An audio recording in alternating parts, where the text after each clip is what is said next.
Restaurants und viele Kneipen locken gern mit Gerstensaft. Herrlich kalt vom Allerfeinsten wird es dir im Glas gebracht.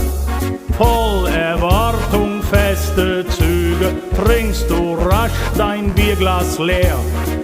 Schaust dich um wie auf der Suche, wo bekomm ich Neues her?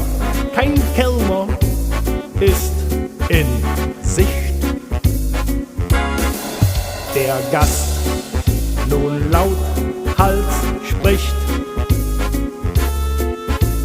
Xenoselikaphobia ist das Schlimmste, was es gibt.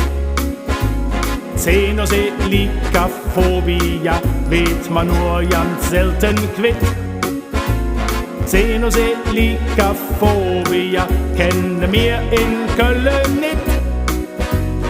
Ist das Glas bald wieder leer, da köp es könnt mit neuem her.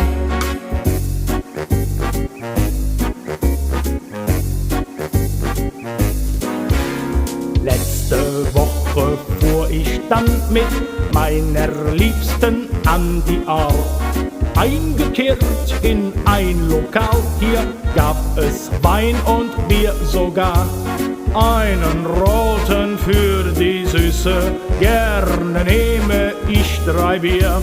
Der Kellner schaute wie ein Welpe, fast so wie ein Kuscheltier. Dem Kellner sag ich alsdann: Pass auf, mein lieber Mann, Xenoselikaphobia ist das Schlimmste, was es gibt. Xenoselikaphobia wird man nur ganz selten quitt. Xenoselikaphobia kennen wir in Köln nicht.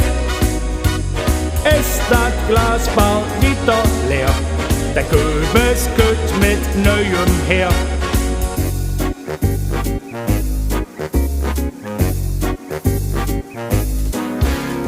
Eines Tages fuhr ich dann mit meiner Süßen übern Rhein. Sie blieb gern bei ihrem Weinchen, bei mir da darf es Bier ruhig sein.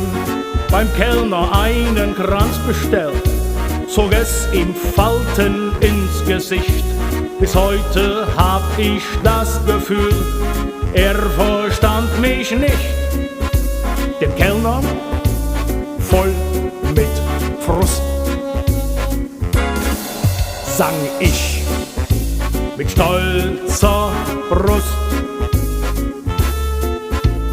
Xenoselikaphobia ist das Schlimmste, was es gibt.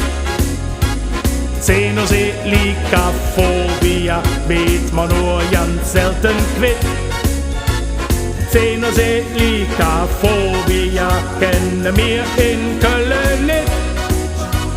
Ist das Glas bald wieder leer, der Köbes könnt mit neuem her.